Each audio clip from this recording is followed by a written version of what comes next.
It's a little twin spin there of Kiss. And we had little Dr. Love there along with the God of Thunder. And our next guest, when he calls, we'll talk to Brian McCauley, who has a special relationship with Gene Simmons, the lead vocalist there on Dr. Love. He does a pretty good Dr. Love impression himself. Yeah! Exactly. So, anyway, Brian's been chomping at the bit to call, and now it's his time to call, and now he's not calling. Of course not. That's. I thought we said 10 o'clock, dude. Well, he's blind. He's not deaf. Yeah, that's true. I couldn't see the clock. Right. Well, anyway, Brian's on the phone with us. What's going on, Brian? Well, let me tell you something. A couple things. First of all, I think. Let me tell you something. This whole week since you guys were off, I listened to that Def Leppard cruise, and the guy Wes had that horrible Def Leppard cruise experience. Yeah, Wes got fucked by Def Leppard. Okay, that segment, I have been laughing nonstop at that. No joke. I've been laughing at that segment nonstop because when that guy Norris called in afterwards, his laugh made me laugh. First of all, and Gene Simmons, yes, I mentioned the Vault Experience. So I went to the Vault in Boston actually after that concert I sang with Gene at, they had the Vault in Boston the next day at the Town Winery, actually, in downtown. Do you have a Vault? No. You don't own one? No, I don't own one. Wow. Surprised Gene didn't just give you a box and just tell you it was one. No, I didn't ask him for one. I didn't really, I just went to hang out with him, that's all. Anyway, go ahead. Oh, okay. It was a joke, but it was a blind joke. Come on. I didn't hear. What was the joke? What did you say? I'm sorry, I didn't hear. I said I'm surprised Gene just didn't give you a box. Yeah, I know. But I went to I did the Q&A, right? And then I go, Gene's Brian from last time. I go, Gene's Brian, and Gene goes, this guy emailed everybody, do I need to get on stage? I said, no, I just asked. And then I just asked to get on stage. And we talked about our friendship on the microphone at the Q&A session. And then Gene calls me his hero afterwards for getting up there and singing with them. Your friend Chip? No, Gene. Oh, okay. I wasn't following you.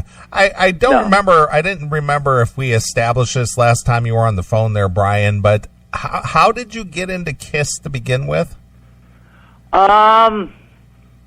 didn't establish this, no.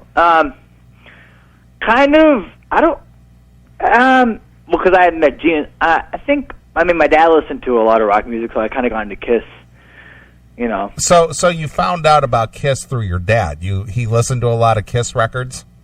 He has some records. But how did Kiss catch your ear to where you became a big fan of Kiss and Gene? Just by listening to the songs that he did. Did you like the song Snowblind? I like A Level Out, actually. Or Tears Are Falling? Oh, I hate that song. What? It's an I song. Huh? Nothing. Go ahead. All right, Brian. Well, let's get back on track here. So what is it you want to tell us about this week? I think band meet and greets need to be casual. And what does that mean? It needs to be casual. Spend time with the fans and get to know them a little bit. Do not rush them. Gene cares and talks to the fans. All the bands these days need to do that. Well, it's criteria. Well, see, here's the thing. A lot of the time, this is just a cash grab. You realize that, right? Yeah. And and I hate to sound as jaded as I am, but Chris and I have been around a long time, and we have both seen a lot of meet and greets come and go with various people over the years. In fact, Chris used to orchestrate a lot of meet and greets when he worked for WMMS in Cleveland, which at the time was the biggest rock station in the whole nation. Yeah. And I think Chris may have a little more insight on that. I've got my opinions on it, but I think Chris, from a standpoint of someone who actually organizes these things, I'll let him pontificate on this a little bit as to why these quote-unquote rock stars don't spend time getting to know the fans. Well, one, they don't want to be there. They're, for the very most part, they don't want to be there. You know, they just don't. They feel like they've done their job, or they're going to do their job, depending on if it's before or after. They feel like their job is only the stage. And 90% of the time, the meet and greet does not come from the band. I mean, I set up tons of them with small bands. The smallest band I ever set up a meet and greet for would have probably been Union that we just played, because nobody knew who they were at the time. The biggest one that I ever did was Iron Maiden, and Neely, you were at that. I was at that one, and that was a very, very cool setup. Yeah, it was really good. But it's, you know, and I set that up from start to finish, and I can tell you as an absolute fact, I never once spoke with the band in any part of the setup. It was all, it was Rod Smallwood that I talked to. You don't, the bands are like trained monkeys. It's like they're told where to be, and that's where they go. You know, if they're supposed to be in this room shaking hands, then they go in that room and they shake hands. If they're supposed to be on stage, they get out on stage and shake hands. If they're supposed to meet people on the bus, then they meet people on the bus. But it's almost always organized by a tour manager, a publicist, a promoter, a record company person. You know, it's never organized. If the bands had their way, they would never do them. They would never do them. So that's my experience anyway. Well, here's the thing though. But how come when Gene does them, Gene doesn't rush people? Is that because he's older and he likes to talk? He actually enjoys it. You know what, Gene? Now this is guessing because I've only met Gene once. Gene, one, he's made $1 billion. He's wealthy. So you know, while he definitely charges to do it because that's the Gene way, it's not like he's only doing it for the money. He's been around for a long enough time to where, and I'll put it another way, if you would have gone back on Hot in the Shade or Crazy Nights in that era, I can promise you he's not going to be sitting around taking an hour and a half chatting with everybody and saying, oh, so you went to school in Arkansas. That was amazing. You know, he's not going to do that then. He'll do it more now because, one, you saw him at a Vault showing, right? Well, a couple of times I've seen him. Okay, but I mean, the one we're talking about is a Vault thing, right? For the Vault. Okay, well, everybody that's there fucking bought half a car in order to be there. Every single person kicked out, thousands of dollars. Except me. Yeah, that was free. Yeah. Yeah, so for him, I think he realizes that if people threw $2,000-$3,000 out and he gives them a picture and a handshake and beat it, then they're going to be pissed and they might not come to the next Kiss tour. Or it'll get out online that it's a ripoff. Right, exactly. Yeah. Gene actually invited me to the Vault. Gene invited me to the Vault himself. He said, come to the Vault for free, we'll hang out. I said, okay. So that's how it all happened. That's cool. He invited me to come out. Dude, I hope this isn't sounding like we think Gene's a dick. I don't know. No, Gene. I know.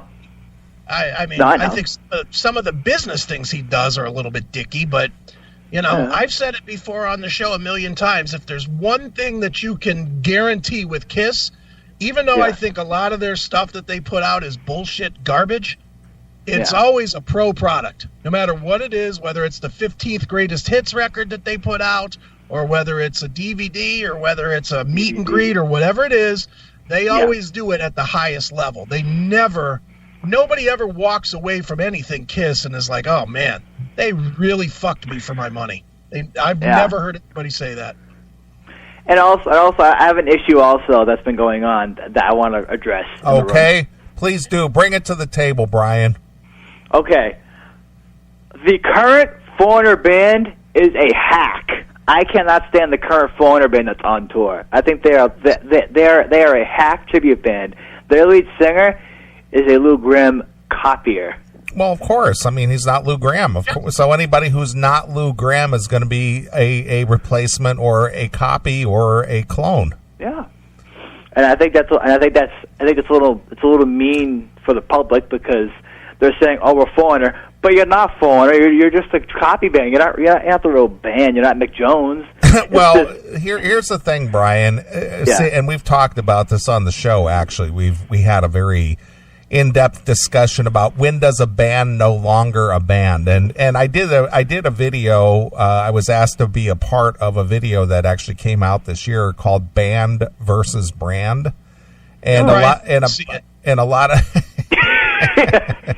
And a lot of people commented on it. There were people within the music industry, the musicians themselves, people who are peripheral players like myself, had an opportunity to comment on it. And the thing is that at some point, if a band has any kind of notoriety, which obviously Foreigner is a 70s band, right. The point that I made in the video was that people prior to MTV era, which was way before your time, didn't even know what these guys looked like or what their names were or anything for the most part, unless you were a diehard or had their posters on the wall from, music magazines or something. But regardless of that, the only thing that these legacy bands have over the MTV era is nobody knows their faces. The band Chicago is one of my favorite bands. I know those guys, all the guys in the band, as far as their names and their, what they play and everything. Today, I won't even go see them because they're down to 3 members of the original 7. Where Foreigner is concerned, they can still go around as Foreigner because Mick Jones, who plays with them probably a third of the time, he owns the Foreigner brand, and he can put it out there as Foreigner. And the thing is that even your hero, Gene, has said that Kiss could possibly go on without any original members. Well, that's a little different though, because Kiss is a band that has makeup on, so I could see the difference there. You can. Really, you can really see the difference visually. Yes. Yes, I can visually see the difference from a blind person's perspective, yes. I see no difference between Kiss going on without Gene or Paul or any other members any different than what Foreigner is doing. Do you think Gene will do? Do you think Gene will work out? I think Gene will work till he dies. I think Gene's going to work till he dies. I think he will. What do you guys think? No way. Yes, he will. Gene Simmons will. I think Gene Simmons is going to keep working until he can no longer work, and then he'll just die he'll die in his business office. I don't know. I think he wants to just get away. No, he's not. I can't see him doing anything more. He's already complained about how much he doesn't want to record anymore, and he doesn't want to tour anymore, and he wants to kind of hang out. I mean, I think he'll always be a celebrity. There's no way that he won't be a celebrity, but yeah. What I mean by that is they think we'll see him he'll do Comic-Con appearances, he'll do appearances to make money and stuff like that. Will he disappear and no one will ever hear from him again? No, I think he'll stay in the public eye in some regard, whether he's doing some promotional thing or whatever. But you might be right, Brian. I don't know. Maybe the guy does have a work ethic to where that's what keeps him going. Is just the fact that he has something to do. Honestly, he has said in interviews all the time. Gene has said, "I will work till I die." All right. Well, fair enough. But what you guys think that's a valid point? I think so. That he'll work. I think so, Brian. I'm in your camp on that thing. Chris can go screw. Exactly. I'd imagine Gene could speed that up if he lets Brian drive him around somewhere. I can do that. I'm going to get a car soon when the cars come out. So yeah, I'll drive him around. Will you buy the Kiss car? Yes, I will. Okay. I will buy. Listen, I'll buy anything Gene sells me for free. I will buy anything he sells me because he's my friend. Right. So it'll be obligated to buy anything. Getting in one of those cars that just drives you without knowing where you without a driver, that wouldn't feel very different to what you're doing now, right? Because you really don't know where you're going. Well, it'll be fun to see. Like, if someone cuts me off, if someone cuts me off on the doorway, I'll be like, okay, get out of my way, lady. Like, I'll figure it out. Like, I'll say, lady, in right here, corner, on your right side, please move. Like, the car needs to say who's cutting in front of me. Bitch on the left. Exactly. No, that's interesting that this whole Gene thing. I mean, and you were talking about earlier that girl Sarah Rusi earlier. Okay, yeah. I would not date a girl like that. She's not feminine enough for me. Not feminine enough? What does that mean? For me, at least. Well, what does that mean? She's not quirky. She's not like all bubbly and sweet. She's too out there. She's too hardcore. Yeah, for my taste. Yeah. You prefer a more demure girl. What do you mean by that, demure? Somebody who's kind of a little more proper. Kind of like sweet and gentle and kind. Yeah. Exactly. Well, yeah. What are looking for? I'm looking for a girl that's very sweet and small, and Dolly Parton sized. So you want a petite girl with big boobs? Absolutely. Yeah, who doesn't? Yeah. And she has to sound sweet, though. She can't sound masculine. She has to sound feminine, not masculine. Yeah. But. All right, Brian. Well, anything else, Brian? Yes. I also, another rock thing problem. Dee Snider's voice, I called him on. I said, you can't sing anymore live. I called him on that recently. Now, how did you call him on that? I met him at a Comic-Con in I think it was a Boston Comic-Con. Okay. No, it was in Rhode Island last year. All right. So you were told you were talking to Dee Snider. Yes, I was. And what were your exact words to him? I told him, I said, "You think we're not going to take it? You think we're not going to take it in the wrong key now live?" And to which he replied, "What?" Dee Snider said, "Wow, you're right. Good ears. I'm having voice problems. Good ears." So he just placated you. Yeah, he did. How much did you pay him to get up front to him? How much did your dad pay him? Nothing. Nothing? Nothing. Make-A-Wish? Nope. No. So he was Walked right up to him. He was just, doing meet and greets for free? Yeah. But he charged for, photos and stuff, right? Nope, not for me. Well, I'm not asking about for you. Was that? I know. Was that what he was doing? He was charging for photos and autographs? Yeah. I mean, yeah. Okay. Yeah. I get it. Yeah. What? Why would he charge you? He probably just handed you a blank piece of paper.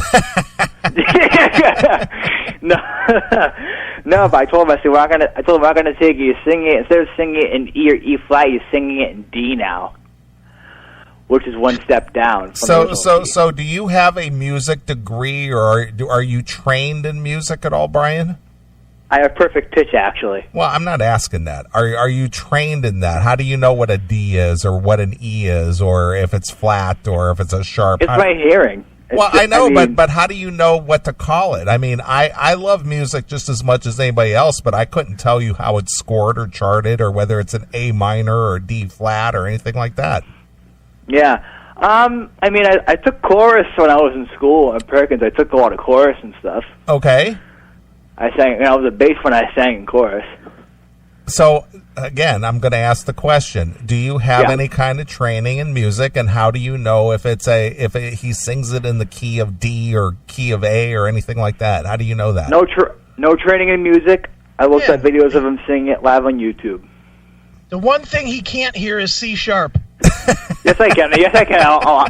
Hey, Chris, I know what C sharp sounds like. Like, Bon Jovi can't sing in the same key anymore. Bon Jovi sings the songs all in the wrong key now, also. I think they all do, Brian. I think that's just that's just part of the aging process. See, I don't like that, though. All these rock stars sing the songs. That bugs me to no end when they do that. All right. Well, is there a shelf life for musicians or rock stars? Do they need to call it a day, say after 10 or 15 years, or should they just continue making money as long as people will come out and see them? I think when you start singing the songs in the wrong key, call it a day. Really? Okay. The minute you sing the first day you sing in the wrong key, you call it a day, and that's it. So Brian, so if could we get a bill passed through Congress that says if you start singing in the wrong key, the key that you did not originally record your music in, you got to call it a day? Yes. All right, we will call that the Brian McCauley bill. We'll pass that through Congress. That's a great bill. What would you guys do if the bill passes? Well, what would I do? Nothing. I'll just carry on and live my life the way I always have. What about you there, Chris? I don't know. I'd have to have somebody read me the bill. Kind of like you. Read you the bill. But, no, it's just weird that Rockstar is singing live now. And I also want to defend Paul Stanley real quick. Paul Stanley's voice live was great live. Because it was recorded. No, it wasn't. Yeah, it is. No, it's not. Well, it's not like you can see the machinery working. It doesn't matter. It's still Sonic. His voice was in the best shape of his life. Yeah. Oh, God. It was great. All right. Are you sure that you're blind, not deaf? I'm very sure of that, my man. I can tell you that from... Yeah, Chris, my man. Yeah. Yeah, my man. Yeah. Oh, and by the way, one more thing before you guys go. I got a problem with Audible audiobooks. Okay. Why? I know that, Chris. I know when you are, because I find the audiobook audio quality doesn't sound very good. It's not very clear sounding when you hear the words of the audiobook talking. It sounds very unclear. No, you might as well get used to that, because with them getting rid of iTunes, where you can buy it at the higher quality, you're going to get your Audible's going to stay at 128K MP3s. I can tell you that now. That's crazy. Well, it's about paying for bandwidth. You know, Audible pays probably $5 million a month for bandwidth, you know, for people that are listening to books. So what they do is they make the files smaller and less crisp so that it takes less bandwidth to listen to them. They're compressed, Brian. They're compressed. They're compressed. Yep. That is quite interesting that you that you're full of factoids, Chris. That's why you tune into the show, right, Brian? Because we're the most knowledgeable sons of bitches out there. Exactly. I think you guys are better than Eddie Trunk. Wow, what a compliment! Wow. So amazing. And you know why I said that? I said that because you guys are great. You guys give the callers time. Eddie Trunk's like, "Hi, caller. Bye, see you later." Yeah, you guys give the callers time. That's because we're not getting paid, Brian. This is all free. All of this is on my dime. On your dime. It is my dime. It is. It is. And then also a real quick thing, Bon Jovi is not a jerk at all. I can say that from interviews I've heard. I disagree with you, Brian. You do? Disagree. He's a cocksucker. He's an asshole. But how did he keep me? How did he keep me if he met me? Did he think he would talk to me if he met me in person? You're blind. He's going to be nice to you. The last thing he needs is somebody to fucking have a video of him being mean to a fucking handicap guy getting out on TMZ. Oh, yeah. That would end his career. That would literally end his career. He has to be nice to you. He does. He does. And he has to let me sing on stage with him, too. You probably sound better than him. You should do your Gene Simmons voice. You should. That's what you want to do something fun, Brian. If that does happen, get up there and do your Gene Simmons voice. 'Cause I'm wanted. What would that do to you? Yeah. Yeah. I bet you John would go, "Why are you singing like that?" It'd be funny. Is he going to let you sing a good song, or is he going to pull one of these fucking lousy songs from Lost Country or one of these bad records?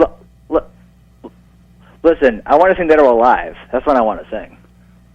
You should do the Richie part, since Richie's not there anyway. No, Chris. I'm taking John. I'm taking John's entire part of the song. I'm taking all of John's vocals. I can't wait to see that. Jon Bon Jovi, you're going down. You has been. You're going down, Jon Bon Jovi. I will. I don't know how I'm going to get this done, but I will call his charity. I will track him down and be like, "John, you can hear me sing, John. I'm pretty good." Well, Brian, it seems like you have a lot of time on your hands. What do you do during the day? I mean, do you do something? Yes. I go to a day program up in Woburn, Massachusetts, where we're trying to get me my dream job in... what kind of a job? My dream job. And what would that be? Airline pilot? Something in the broadcasting field. So will you be taking cues from Chris and I, being that we are the world's greatest broadcasters? Listen, you guys have influences in the podcasting world, so yes, of course I will be. Of course, we're the top of the food chain. You guys are I'll be taking, and my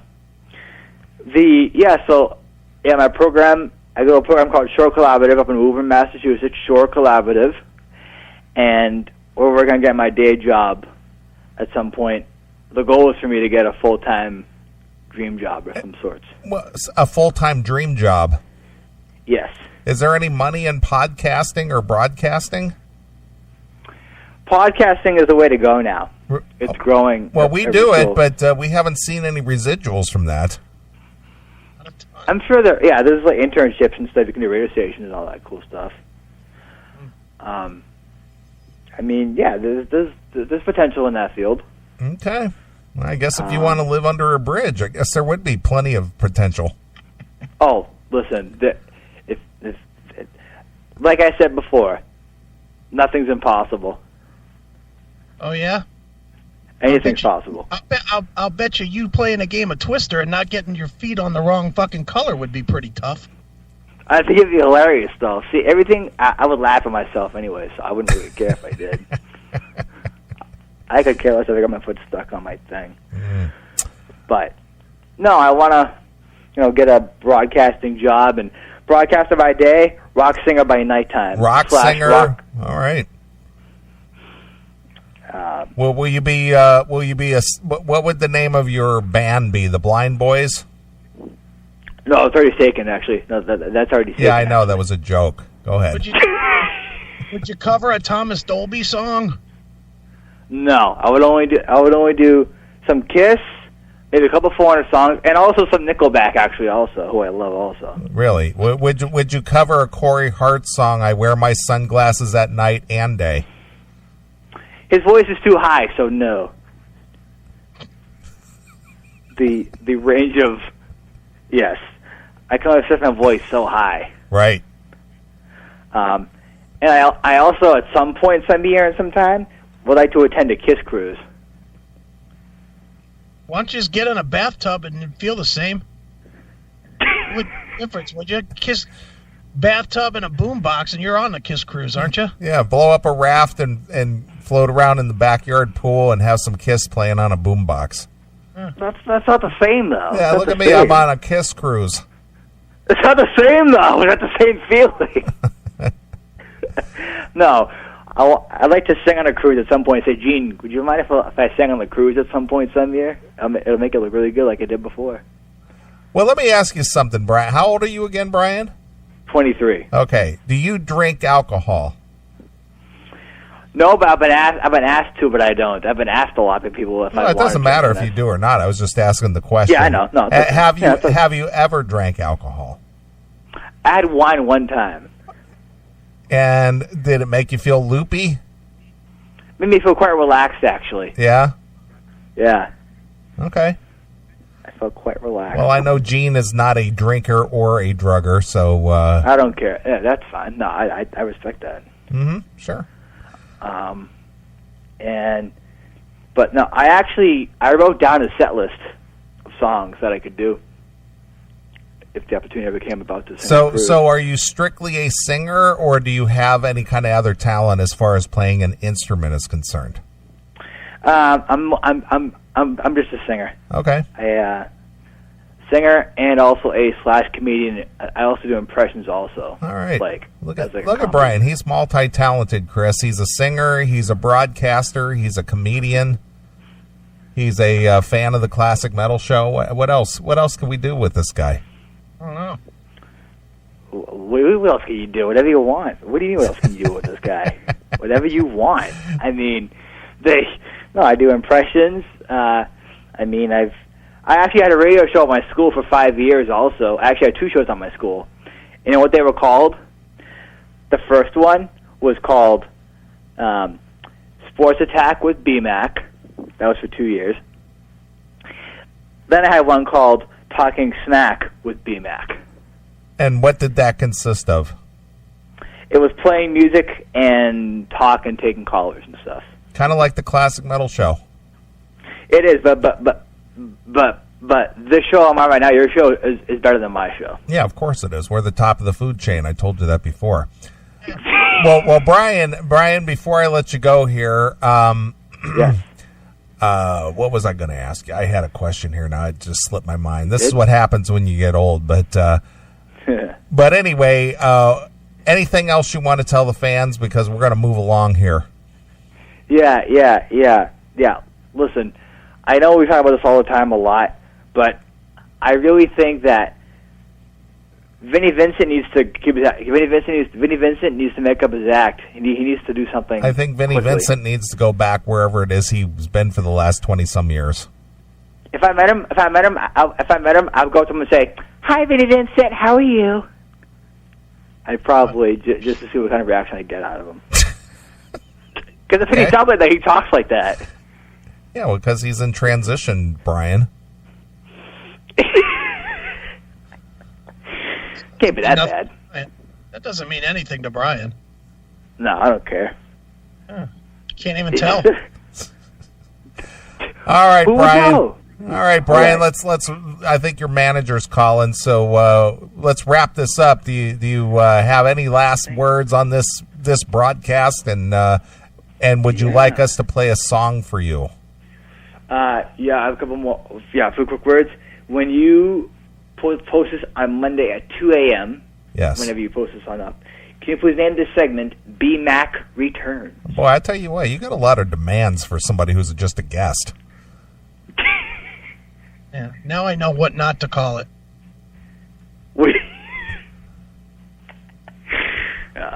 No, but seriously, no. But it's I guess yeah. You know what you guys should play? Rockstar by Nickelback. No, I'm not doing that. Not doing that. Okay. Pick a real band. All right. How about Enter Sandman by Metallica? All right, well, we'll do that. It is a cheesy radio hit classic, but we'll do it because Awesome. Chris is a big Metallica fan. I am. Yes. He'll sit in the rafters and watch Metallica, That's right. and he has Mm-hmm. Yes. They are. Yeah. Metallica is a very good band. a very good band. A great band. Yes. Hey, thanks again, Neely, and thanks for that shirt. Also, I wear that shirt every day of my life, so thank you for that. Well, I'm glad the CMS can entertain you.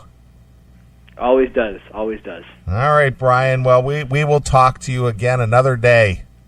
You got it, man.